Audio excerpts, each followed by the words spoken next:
So let's start off with my favorite graph in this business, which plots the energy use per capita, how much energy each person uses each year, against the GDP per capita, what the economic activity is in constant dollars, for different countries for 24 recent years. And the broad trends that one sees in this display are really quite enlightening. First, you see the US is really quite high, just about higher than everybody else. But in fact, its energy use per capita is growing only relatively slowly. There are then another group of countries in the developed world, Japan and the EU, whose energy use per capita is about half that of the US, and with a somewhat smaller GDP per capita as well. There are some interesting other trajectories on the chart. Look at the way Ireland takes off, how rapidly it developed. Russia is interesting and clearly shows the turmoil in that country during the 1990s. And then there is a broad swath of countries in the developing world whose energy use per capita increases steadily and almost universally as their economies develop. The two takeaways from this chart are, first of all, that nobody uses less energy as they get richer. And then secondly, there are about 1 billion people in the developed world between the US, the EU, Japan. There are another 2.5 billion people down here whose energy use is increasing rapidly. And then there are another 2 billion people roughly who aren't even on the chart. This phenomenon, together with an expected increase in the world's population from a current 6.8 billion people to about 9 billion people by the middle of the century, drives a very strong increase in expected energy demand. And that's shown on the next chart, which shows the historical, more or less current, and projected energy demand out to 2030. In round numbers, the expected demand for energy will be 50% larger than it is today by 2030, in 20 some odd years, and will be almost twice as large as it is today by the middle of the century. The other interesting thing about this chart is that it splits out the energy use by sector. Most people in the US, and particularly here in California, when you say energy, you immediately think automobiles and gasoline. But what you see from this chart is that energy use for transport is only about 20 to 22% of the world's energy consumption. 40% of the world's energy is used to generate electrical power, and another 40% is used to generate heat, whether it's in buildings or for industrial processes. As the world develops economically, we can expect a disproportionate growth in electrical power, since the clean energy of electricity is something that developed societies like. And we can also expect a disproportionate growth in transport as developing countries become richer. Right now in China, there's about 1 car for every 100 people. Contrast that with the US, where there's 1 car for every 2 people, and a total of 250 million vehicles compared to the 300 million there are of us. If China rises from its present 1 in 100 to just 1 in 10, still far smaller than the US, that will be 150 million cars, as many as we've got in the US already. When you look at that strong growth in demand, it is no wonder that oil prices are doing what they're doing. How do we expect to provide that energy to the world in the next many decades? And that's shown in this chart, which comes from the IEA, the International Energy Agency. It shows the sources of the world's energy historically, and then projected out for another 20 some odd years. And you can see that the great bulk of the world's energy has been supplied and is expected to be supplied in the future by fossil fuels, coal, oil, and gas in the proportions shown here. There is a little bit of nuclear, About 6% of the world's primary energy comes from nuclear. About equal amounts come from hydroelectric. The biomass is actually interesting. Many people are surprised to see something that large. 10% roughly from biomass. That's due to the burning of wood and dung in less developed societies to provide heat and light for the residences. The expected growth rates under business as usual. The world need not follow business as usual, but it's a first guess. The expected growth rates are modest for the fossil fuels. Other renewables, which comprises geothermal, solar, wind, tide, wave energy for electrical generation, are the fastest growing. However, even by 2030, you can see that they will provide a very small fraction of the world's primary energy unless something other than business as usual happens. If the world is currently 80% fossil fuels, the obvious question to ask is there enough fossil fuel in order to meet that demand? The answer, in my mind, is unequivocally yes. This shows the three fossil fuels. Let's start with oil. Right now, for oil, the world has 41 years of oil in the ground proven. That's a very special term in the business. It means that we know it's there and that it's extractable at economic costs using today's technology. There is about an equal amount of oil yet to find or in reserves that we can't quite claim yet to be proven. And then there are vast amounts of unconventional oil in tar sands and shale oils, and I have more to say about that in a moment. For gas, there's 67 years proven at current production rates. The geologists estimate that yet to find is about an equal amount, and there are vast amounts of methane in the so-called clathrates or methane hydrates that are at the bottom of the ocean or in the permafrost. However, these are plotted on a common energy scale, and what's interesting is that the largest component is coal. The world has 160 some odd years of coal known to exist at current consumption rates. However, nobody's really gone exploring for coal, and some estimates are as many as 1,000 years at current consumption rates. I'd like to say a little bit extra about oil, because you will read in the press about the peaking of oil, the imminent peak. Of course, one has read about that for many decades, and someday it will happen. Let's look at what the situation looks like as far as the available oil and the economic price to produce it. Actually, of course, it should be the economic cost. There's a difference between price and cost, as I have learned in the business world. The world has produced, in the last 150 years, about 1 trillion barrels of oil. Notice the scale. It'll be important later. This is 1 trillion, 2 trillion, and so on. The world has produced 1 trillion barrels of oil at costs less than $20 a barrel. It is estimated that the OPEC countries in the Middle East have about the same amount of oil yet to produce at very low cost. Other conventional oil outside the Middle East is about another 1 trillion barrels. And then there is a succession of more exotic sources of oil, deep water.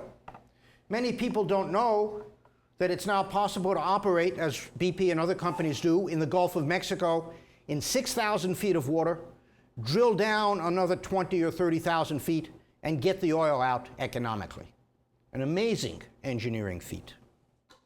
The Arctic is a promising region for exploration as the ice pack becomes thinner for whatever reason, and people are waiting there to get the oil out. Enhanced oil recovery is really important. I'll have more to say about that in a while. And then there is a succession of heavy oils, bitumen, shale oils, adding up to about 4.5 trillion barrels, all at costs that are less than today's price. How much will the world need in the next 25 years?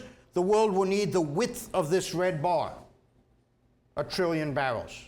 That corresponds to an average daily consumption of 100 million barrels a day, more than today's 85 million barrels a day, and less than the expected 115 or 120 by 2030.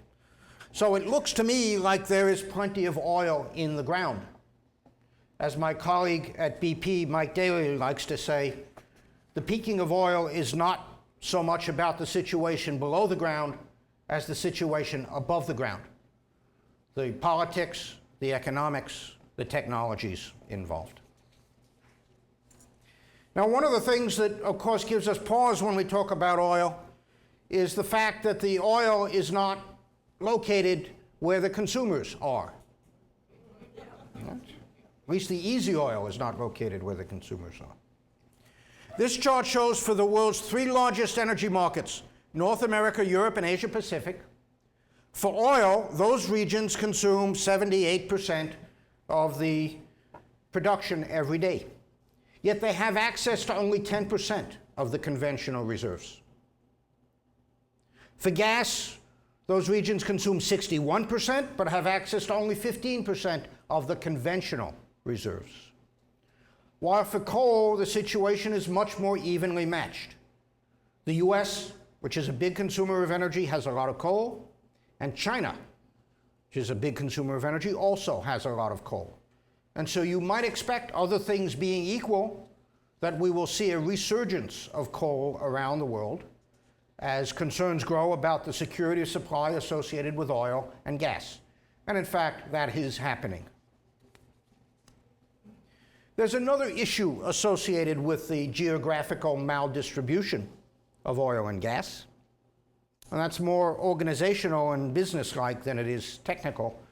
The NOCs, which are the national oil companies, Saudi Aramco, PDVSA, Petrobras, etc., have the majority of the oil and gas reserves.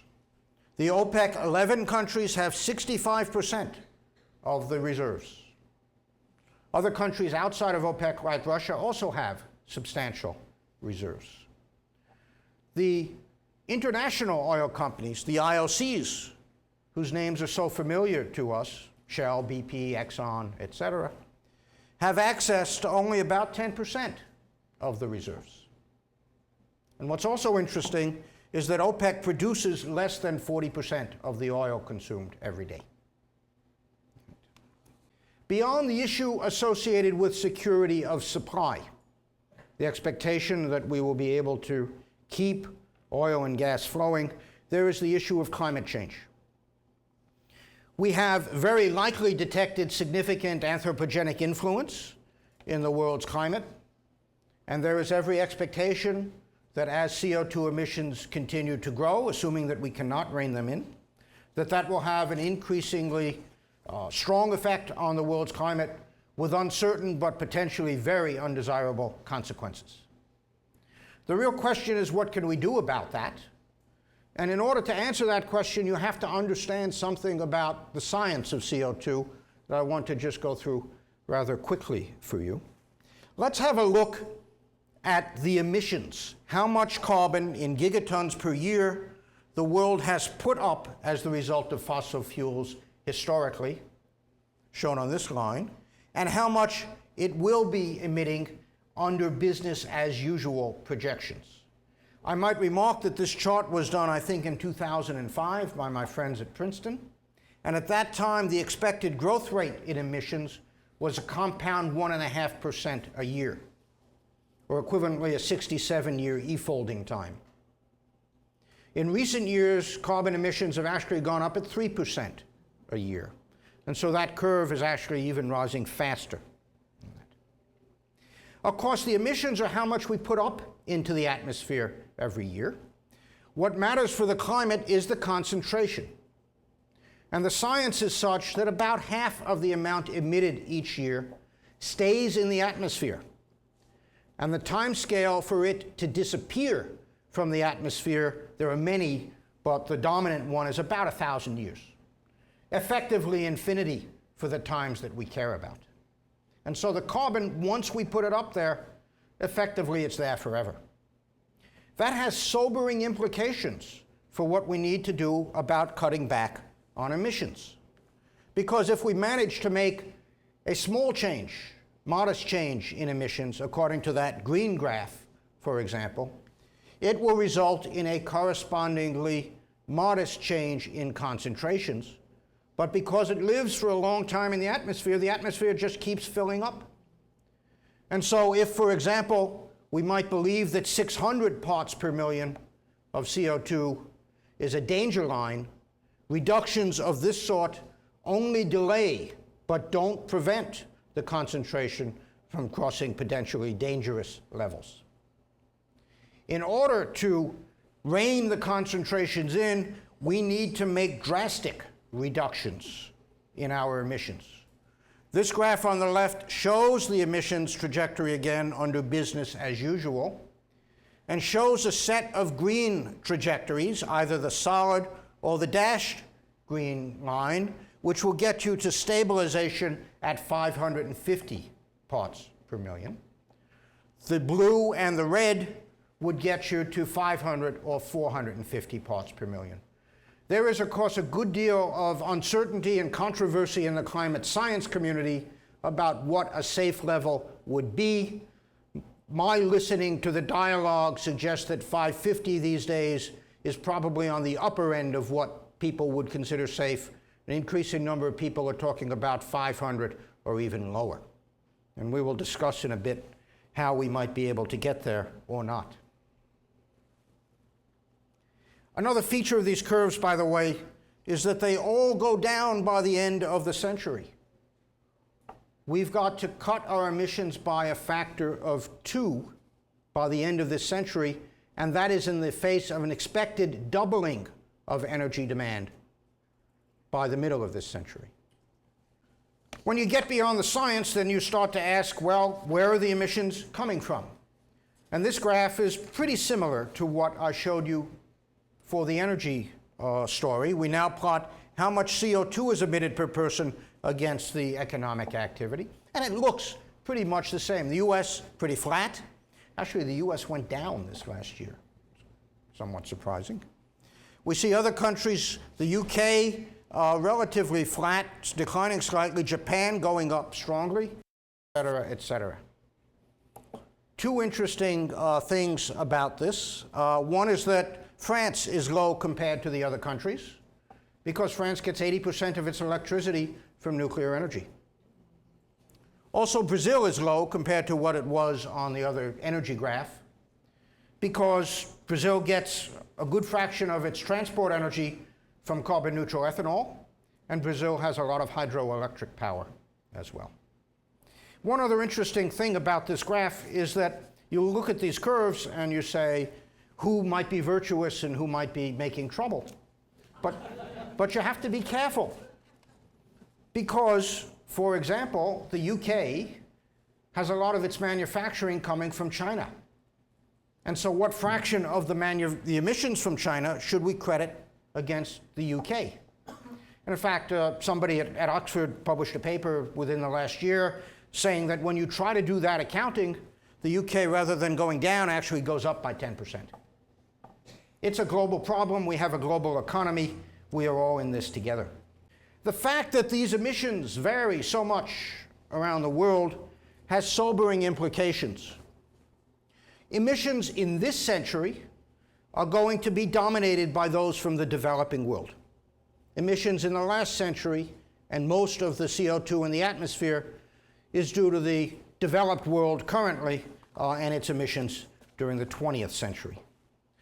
Developing world emissions are growing at 2.8% a year currently, versus the industrial world, which is growing at 1.2% a year, the OECD. And the two of them cross about within the next decade. And so the graph looks pretty much as I've shown you over there. You just play with those numbers a little bit and you come to the following conclusions. When the two contributions are equal, as they are now, every 10% reduction in emissions that the industrial world can make is compensated by less than 4 years of growth in the developing world. And if you took China or India and made its per capita emissions equal to those of Japan, which is one of the most emissions light of the developed countries, then global emissions would go up by 40%. And we need to go down by a factor of 2 to stabilize. So, this is a big problem, all right? And if one is going to make an attempt at solving it, together with the security of supply problem, you've really got to get a good sense of what's required and what technologies and policies one might be able to employ in order to get there.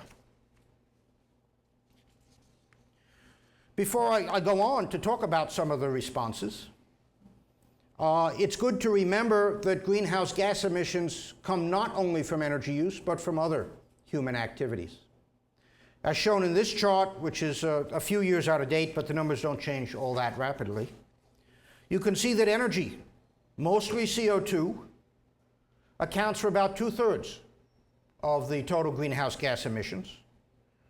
And among them, power is the largest contribution. Transport is 14%, and then industry and buildings and so on make up the balance. Of the non-energy emissions, land use, deforestation, people cutting down trees and burning them, is more than transport. Agriculture, another 14%, oxides of nitrogen, production of fertilizer, and so on.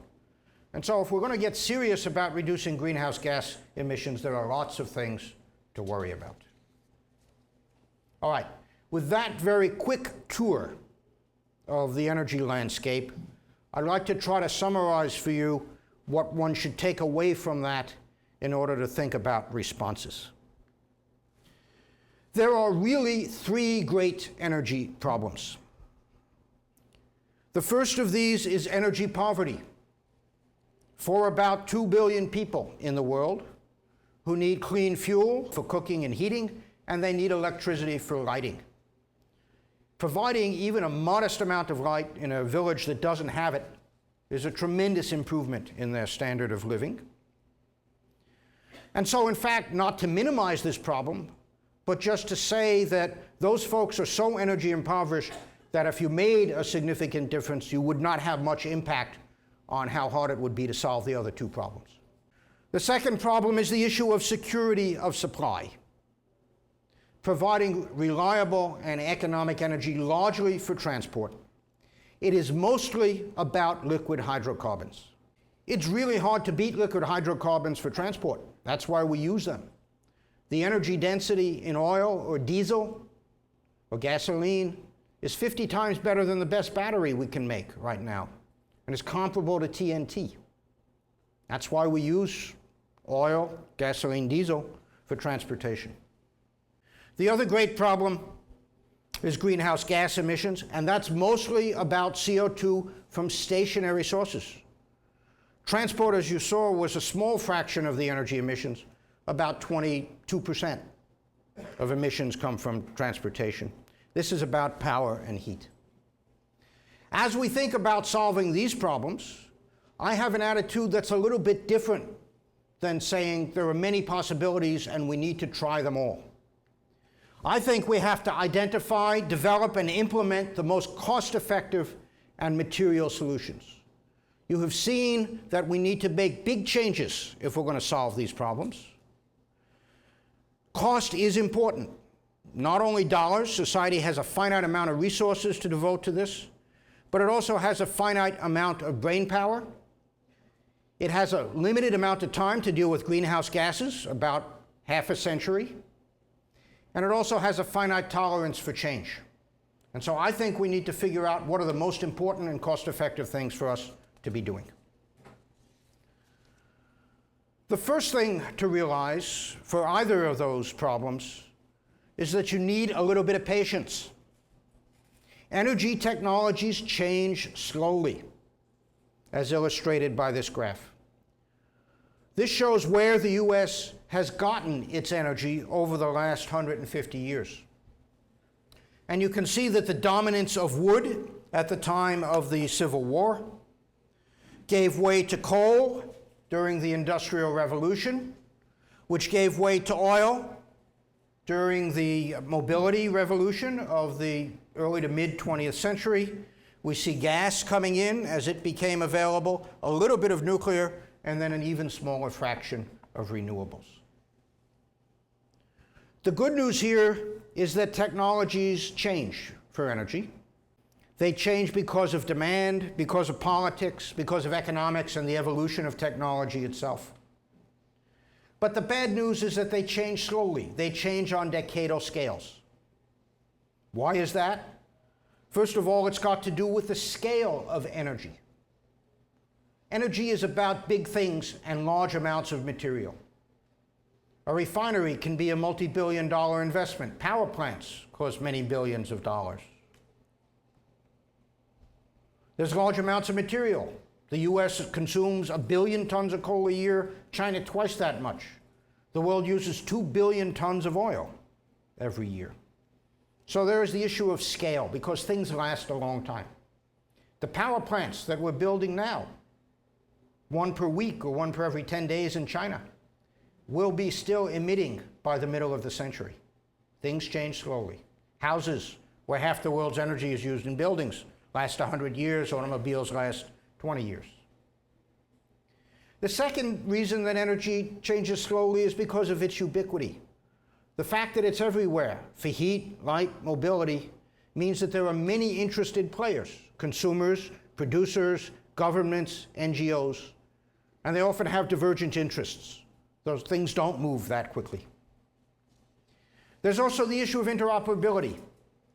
BP can't unilaterally change the kind of gasoline that it provides at its filling stations because it's got to work with all the cars that are already out there. And then finally, there's the issue of incumbency. If you're going to come up with a new source of energy, it's got to compete against the established sources and established interests. So what do we do, really? You will hear much discussion about efficiency, energy efficiency as being the cheapest way to solve, or at least to address, some of these problems. I would agree. However, there is a subtlety about efficiency that is really important to understand, and that is that what we are really after is not efficiency, but conservation, the use of less energy, not how much work we can get or how much benefit we can get out of a given amount of energy. They are completely different things.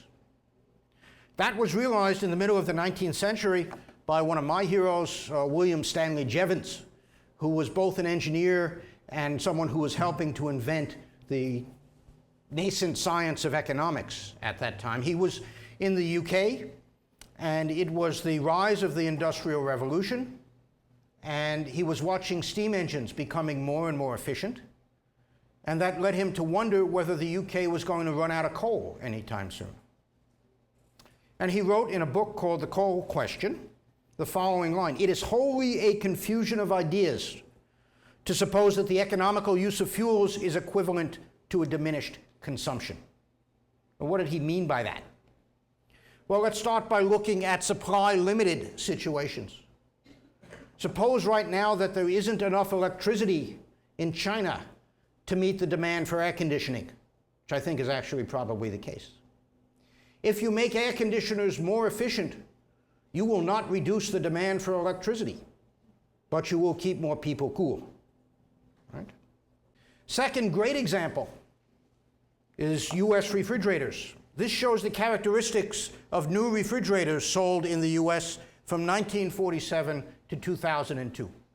And you can see that the size of the refrigerators in cubic feet rose from about 8 up to about 20 as the US became more prosperous. However, the energy use for each of those refrigerators rose to a peak until the late 70s and then dropped precipitously. And that's in large part due to rather amazing engineering. And the price, which is shown by the green curve, has gone down steadily, even as the refrigerators have gotten larger in constant dollars. Wonderful engineering, wonderful economics, outsourcing the manufacturer to bring down the price. But how many of you now have 2 or 3 refrigerators in your house? All right? Another great example of that, it's not on the chart, but I saw it recently. If you look at computer logic on microprocessors, if you look as a function of time, the energy use per logic gate and the heat dissipated per logic gate and the size and so on all go down in a very favorable way. Yet the energy use per chip keeps going up because we pack more and more gates onto a chip. So efficiency is not the same as conservation. And finally, the example perhaps we should all feel a little bit guilty about, US automobiles during the 1990s. And yes, I owned an SUV also when I lived in California. The net miles per gallon. I own no car now, I live in London. I take the bus. Net miles per gallon of new automobiles sold in the US in the decade of the 90s improved by about 4.6%. Not great, but when you open it up, you see that engine efficiency went up by 23%. Power per unit weight, wonderful. On the other hand, the weight and performance of the vehicles ate up most of that. My sense, having looked at this a little bit, is that if you want to induce conservation as opposed to efficiency, price and/or policy measures are the surest way to do that. And among the price dimension, making the full cost visible at the point of use is a very powerful motivator. We were talking over dinner about having people watch electricity meters in their house as electricity was running. And I think that will be a very powerful incentive, particularly if you're paying by time of day. I heard an amazing statistic this weekend, which I didn't look up, but I believe is true. The set-top cable boxes that you have on top of your TV consume half as much electricity as a refrigerator does, because it runs around the clock. So, or another one, if your kid has an Xbox and leaves it running around the clock, that's about $400 a year in electricity costs. When you start making that visible to people, I think you will start to see conservation kicking in. I would note, however, that raising the price or enacting policies is politically difficult, right? And still remain in power. All right, let me talk about what we can do about transport and my list. The first thing to do, as I mentioned, is encourage conservation and not efficiency, the reasons I talked about. We need to raise the price of driving. Right? Difficult thing. I'm not a political candidate. I'm not advising either candidate, so I can say this. If I were in charge, I would declare a floor on the price of gasoline. And if it drops below that price, if I were the government, I'd scoop up the difference in taxes. And I would use those taxes in a transparent and appropriate way. Rebates to fix the impact on the poorest people, support for alternative fuels, support for public transportation, so on. My judgment is that the US political system is incapable of doing that. Right? We can have a good discussion if you want. On the other hand, we're already seeing behavioral responses to 450 gas, right? People are driving less, everybody's looking for lighter vehicles, carpooling, and so on. The second thing we should do, is to encourage novel or alternative vehicle technologies at cost. The US CAFE standards were raised last year with much fanfare. We are shooting for 35 miles a gallon fleet average by 2020. The EU is pushing for 60 miles a gallon, almost twice that much by 2012. We have the technologies to make internal combustion engines more efficient, more so for gasoline than diesel.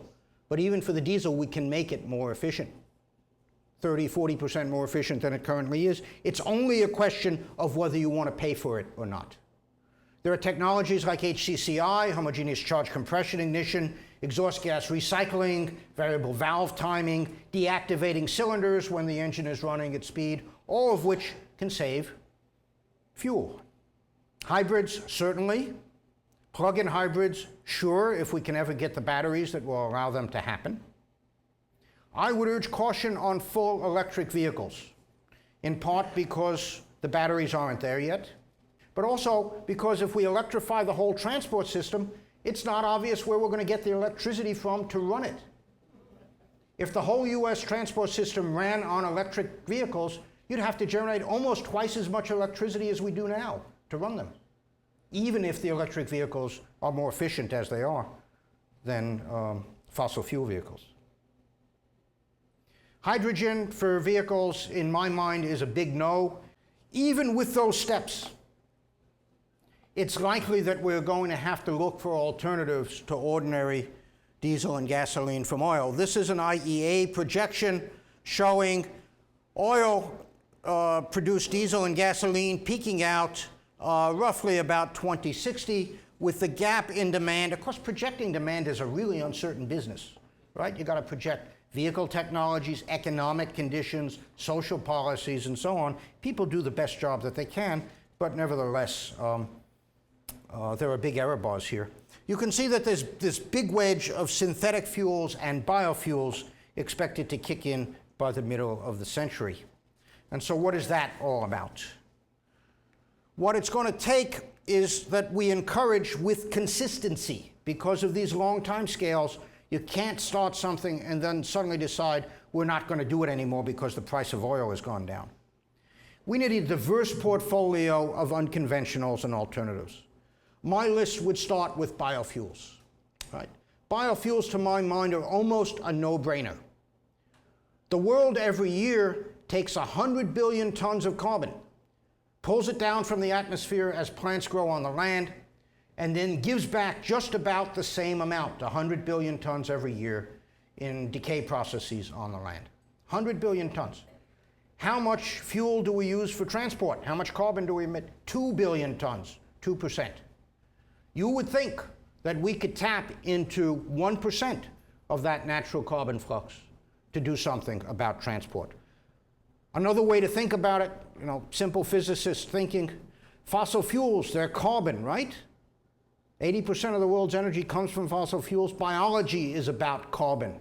And you would think that there should be some interesting synergy between them, and those kind of simple arguments helped convince us at BP to make a major investment in biofuels. Even the current biofuels can offer some benefit. Not corn. I'm no fan of corn ethanol, but Brazilian sugarcane. Many people don't know we impose a 51 cent a gallon tariff, or 55, something like that, tariff on ethanol that's imported from Brazil. Brazilians think they could do 1 million barrels a day of ethanol. You will know the US is serious about energy security when it drops that tariff. Second, in later generations of biofuels, using biomass, plant material, wonderful stuff. We should be working on it. Lots of science to do there.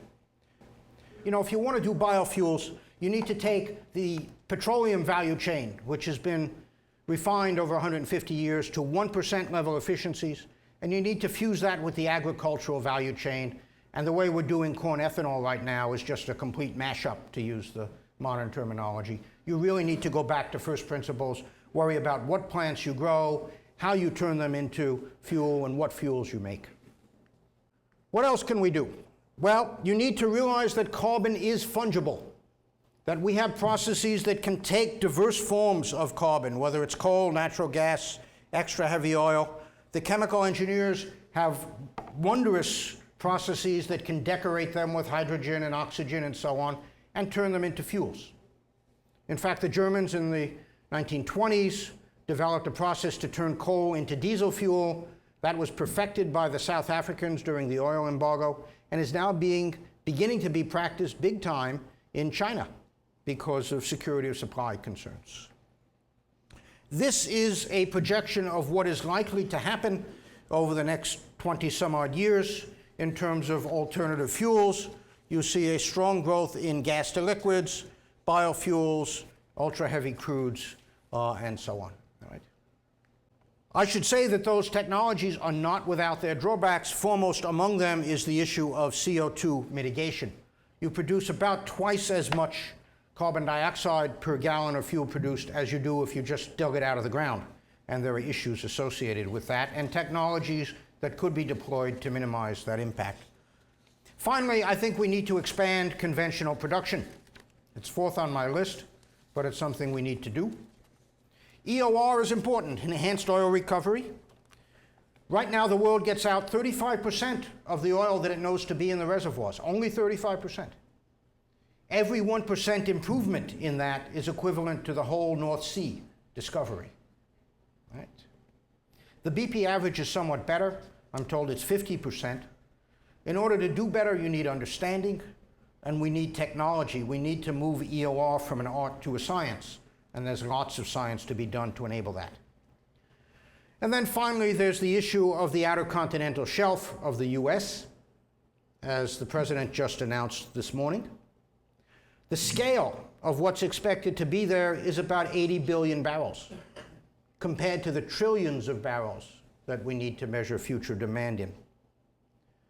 As to whether the industry can produce that oil safely, I believe it can. I've seen the industry from the inside. It's got a very good record with respect to spills, although one should admit that it is not without risk. It will not reduce the price very much or very rapidly. It will take 5 years to bring production online. Suppose it gets to 1 million barrels a day. The whole Gulf of Mexico does 1.5 million barrels a day. So suppose it's 1 million barrels a day. In that 5 years, world demand will have already grown by 4 times that much under business as usual. The great virtue in my mind of drilling, if one decides to do that, is that the money will accrue to the US government and US shareholders, and the oil will be produced in a transparent way. Let me now turn to power, where carbon dioxide is the main driver. And this shows in a recent year where the world got its electricity. 40% of it comes from coal, 20% from gas, 16% from nuclear and hydro each. This little bit, 2%, is the other. Most of that other is biomass. That's people burning wood in paper plants to make electricity. At the time this chart was drawn, wind supplied 0.5% of the world's electricity. It's now actually up to about 1%. Wind is growing rapidly. Good thing. Geothermal small solar, about which there is much excitement. At this time, it was 0.02% of the world's electricity. I think it's now 0.03% of the world's electricity. Okay. With this background, what do we do? Well, again, conservation and efficiency. Raise the price, make it evident. An important lever for the stationary sources is building design. Well, one thing about price, this is an interesting piece of data. This shows how much electricity each state in the US used per person in kilowatt hours against how much they paid for that electricity per kilowatt hour. There are 50 blue dots here, 51 including District of Columbia, state by state for residential, commercial, and industrial. And what is amazing is several things. One is the wide spectrum of uses. Some people use 7,000 kilowatt hours per person per year. Other people use only 2,000. Factor of almost 3, more than 3, right? The second is the range in prices. Hawaii is the most expensive state for electricity, 22 cents a kilowatt hour. California is here, the lowest use per person, but not much different than the others when you look at the price cohort, right? That point up there is Washington, D.C. They use a lot of energy, generate a lot of heat, not much light. I couldn't resist. Right? Buildings can do a lot. The world's buildings use about half of the final energy used in the world. The technologies exist now to reduce that by half. So we could save 1/4 of the world's energy. No new technologies. The challenges are consumer behavior, policy, and business models. Just to give you one example, I live in a leased townhouse in London. I pay the utility bills, but the landlord owns the infrastructure. And so neither of us has any incentive to improve the heating and insulation in that house. Urban energy systems. The whole half of the world's people live in big cities, and by 2030, 3/4 of the world's people will live in big cities.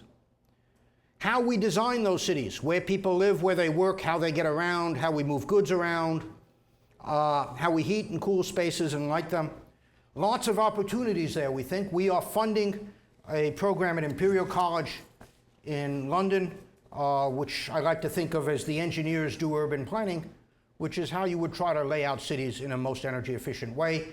And we're actually talking with some of the cities here in the San Diego area about how we might try those ideas out. The other thing we need to do is to set a price on carbon emissions. Whether it's a tax or cap and trade, one can have a long learned discussion about. I actually slightly prefer the tax, but never mind. Notice I said carbon emissions. Right now, a lot of electricity in the US is produced under renewable portfolio standards. That says nothing about carbon emissions, because there are, in fact, non-renewable technologies, as I'll show you in a moment, that are probably cheaper and far more material than the renewable technologies in terms of reducing carbon. So one needs a level playing field for all technologies if your goal is to reduce carbon. My guess is that the likely winners will be natural gas, half the emissions per unit energy of coal, onshore wind, as we talked about already, nuclear fission. It's priced right now 20% of the US electricity, and in my mind is the only scalable, economic, and proven emissions-free source of electricity that we've got. There are concerns about safety and waste. In my mind, those are largely social and political, although proliferation of nuclear material is a real concern that could be addressed if one tried to deploy it more widely. The other technology I think will be a winner, could be a winner, is carbon capture and storage, whereby we burn coal in such a way that the CO2 can be captured. It can then be pumped underground, where there's every expectation that it will stay for the expected 1,000 years. Let's have a little bit of a look at the economics of that, which is really something that's quite revealing. This graph shows the cost of electricity generated as a function of the cost for emitting a ton of carbon dioxide into the atmosphere. If there is no cost, as there is currently in the US, although there may soon be in California, and there is in Europe, then coal is by far the cheapest, but it rises the most rapidly as carbon dioxide becomes more pricey. Other options, gas, a little more expensive, but rising more slowly. Nuclear, flat, as shown there. Carbon capture and storage, more expensive, rising a bit because we don't capture all of the CO2. And then finally, onshore wind is shown by the line. Never mind the exact values for these. This chart is old, they're slightly out of date, but you get a sense of what's going on. What's interesting is that all of these curves start to cross somewhere between $20 and $40 a ton of CO2. And what that means to me is that if anybody proposes a price of carbon that's less than $20 a ton, they're probably not serious. And if it's more than $40 a ton, they're stressing the system too hard. Other interesting things you can put on this graph is where is solar PV, the solar cells that you put on your roof. $250 a megawatt hour and constant. That's not to say that solar doesn't have its uses. If you live in a climate, as you do here in San Diego, and you pay for your electricity by time of day, and it's expensive, then solar makes great sense. If you're a village and you need electricity in a sunny place, it also makes sense. But in terms of having a material impact on CO2 emissions and security of supply, I think we're a long way from that. We need to drive the cost down, and there are research efforts underway to try to do that. The other thing that's interesting is to look where transport falls on this graph. If the carbon price were $40 a ton of CO2, you do the math and that converts to just 35 cents a gallon for gasoline, or 5p a liter if you're in the UK. That's certainly small on the scale of fluctuations that we've seen in the last year or so. And what that's telling you is that it is by far cheaper to wring carbon out of power and heat than it is out of transport. And that's fortunate because there's a lot more carbon in power and heat than there is in transport. This kind of simple thinking is verified by a more sophisticated calculation from the IEA. This shows the cost and how much carbon you might be able to save by 2050 as a function of the carbon, the amount of carbon as a function of the price. And you can see that at negative costs, namely efficiency that actually makes full economic sense, you could save about 15 billion tons of emissions a year. The power sector then comprises the bulk of the low-cost reductions, industry, fuel switching, and carbon capture and storage, that much. And by the time you get to transport, we're talking about $600 to $1,000 a ton. Okay? So even if I am from an energy oil company, it is true that it's much cheaper to reduce carbon from stationary sources than it is from transport. Finally, how do we get started on the solutions? We need, I think, technically informed, coherent, and stable government policies. All right? That is not an oxymoron. I believe you can do it. All right? I think the first thing starts with education. We need to educate the decision makers, but we also need to educate the public, because those are the people who will allow the decision makers to make the tough choices. This is going to cost money, no matter what we try to do. We need to focus on the lowest cost and most material measures. Doing things that are cost ineffective or immaterial are doubly bad, because first of all, it used money that you could have applied more effectively, and second, it gives you a sense that you've done something when you actually haven't. For short and midterm technologies, as I said, we should avoid picking winners and losers. We need a level playing field. For longer term technologies, the government has a role in supporting pre-competitive research. I would look at methane hydrates, fusion, advanced fission, photovoltaics, biofuels, and so on. Another thing we need is that business needs a reasonable expectation of the price of carbon. If a company like BP is going to invest an extra $1 billion in reducing emissions from a power plant, it needs to have a pretty good expectation that over the 30-year life of that power plant, that reduction is going to be worth something. And consider, 30 years is 15 Congresses and 7 administrations, right? Things can change during that time. Well, what's Plan B for climate change? That's an interesting, and I was asked to be provocative, so I'll be provocative a little bit. The world should make its best efforts to stabilize greenhouse gas concentrations, and we should do that through conservation, decarbonization of the energy supply, and reducing non-energy emissions. But it is possible, and some people looking at it would say it's even probable, that levels deemed safe will be exceeded. As I mentioned, the CO2 will remain in the atmosphere for many centuries. In my view, the response beyond continued conservation and decarbonization will depend upon how severe the impacts are. The first response beyond conservation and decarbonization is adaptation, and that's going to be happening anyway. It already is. That's hardening of the infrastructure, insulation in houses, dams, dikes, aqueducts to handle the hydrology. We may see shifts in agriculture, perhaps shifts in population. It will be easier in the developed world. No doubt that the US will be able to adapt to this. I also have strong doubts that the very poor countries of the world will be able to do this. However, if I stand back, it seems to me that this is likely to be society's response to what's going on. As I showed you, you need to make major changes, and society is great at solving problems halfway. Moreover, there are advantages to adaptation. It's proportional. You do as much as you need according to the impact. It's local. The costs involved, when you pay them, you see the effects. They're local and immediate. It's not as though you're paying 3 generations hence for somebody halfway around the world. So my guess is that this is what's probably going to happen. If things get really bad, if the worst predictions of the models come true, I think the world has to look at geoengineering as a last resort. This means intentional intervention in the climate system. Of course, we're already intervening in the climate system inadvertently, probably to our detriment. You can think about changing the reflectivity of the Earth. It's not hard to do, and it wouldn't cost that much money. Pinatubo did it, right? It changed the reflectivity from 0.30 to 0.31 or something like that. It causes a couple of degrees of cooling.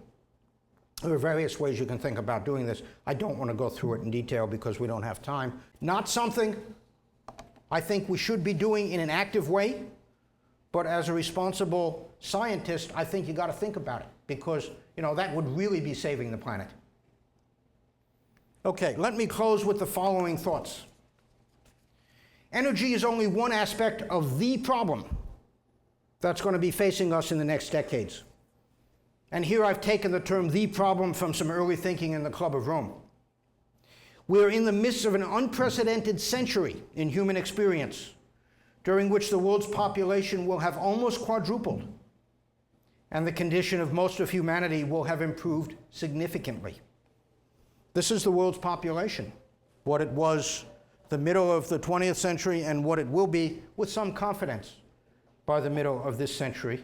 And you can see how the different regions are growing or not according to their birth rates and population.